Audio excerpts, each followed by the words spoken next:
Hey, what's up, everybody? It's Dr. Jason Jones back with another episode of Health Made Easy. And this week, we're probably going to be talking about a topic that you have heard of, but maybe not for women. So, we're going to talk about women's health today, and we're going to talk about a guide to creatine supplementation.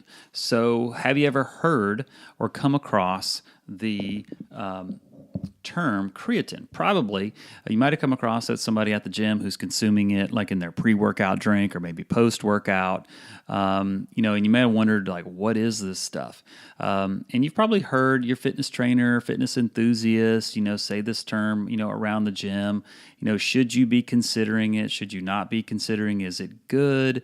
These might be some of the questions that are kind of running through your mind if you've come across this before. So what is creatine? So creatine is not a steroid. This is a common misconception which people use to kind of single it out, in terms of and keep it out of their fitness routine. But creatine is a compound that's not linked to hormones. This compound was discovered in the 1800s and is primarily found in mammals. The liver naturally produces it through the following amino acids: methionine, glycine, and arginine. However, unlike other amino acids, creatine is not viewed as a protein.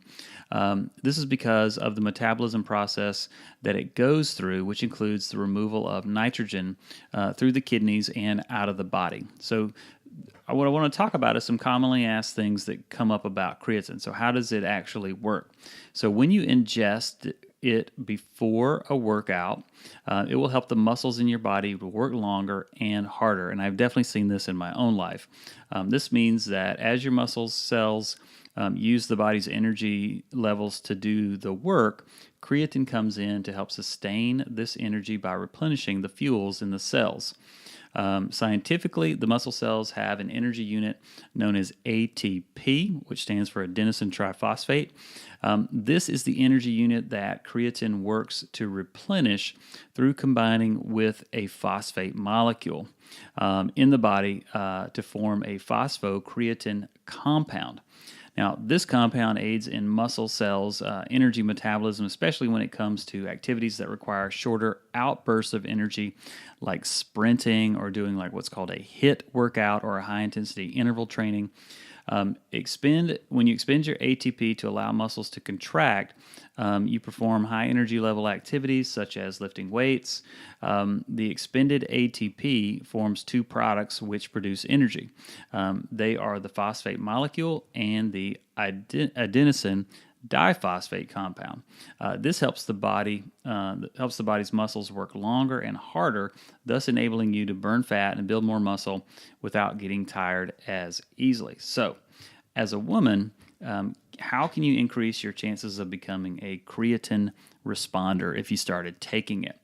Well, yes, there are a number of ways that you can apply to your daily routine to increase your chances of becoming a creatine supplement responder.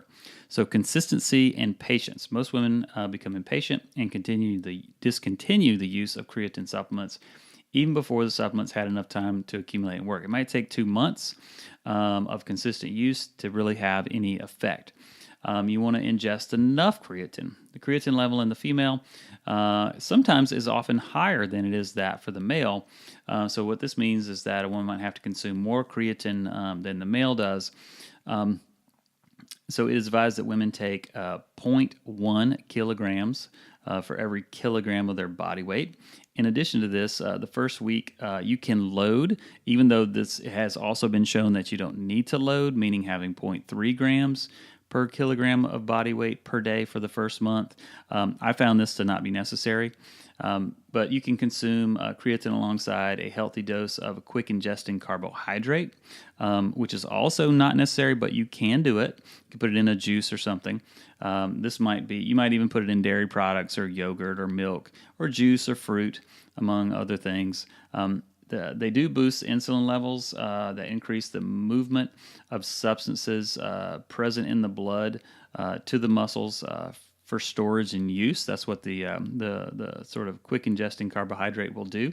If creatine is present in high amounts in the body, then insulin will more likely support its accumulation in the muscle tissue. That's why you should take it with a carbohydrate. Again, you don't have to, but it will have a measured amount of help if you do that. But you could use it as a post-workout shake, in your post-workout shake as well.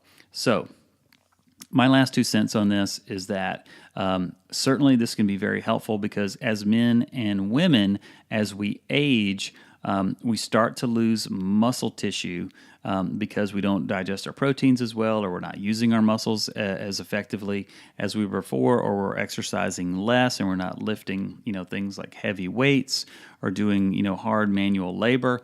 So creatine is definitely something to add in there. And it's just the great thing about it is it's one of those things you could take consistently every single day. And I certainly do. I take 5 grams every single day. And sometimes I take a little bit more. Other days it's just going to be the 5 grams. So I hope this helped you out. This is Dr. Jason Jones signing out. You guys have a healthy week, and we will see you on the next podcast. Bye-bye.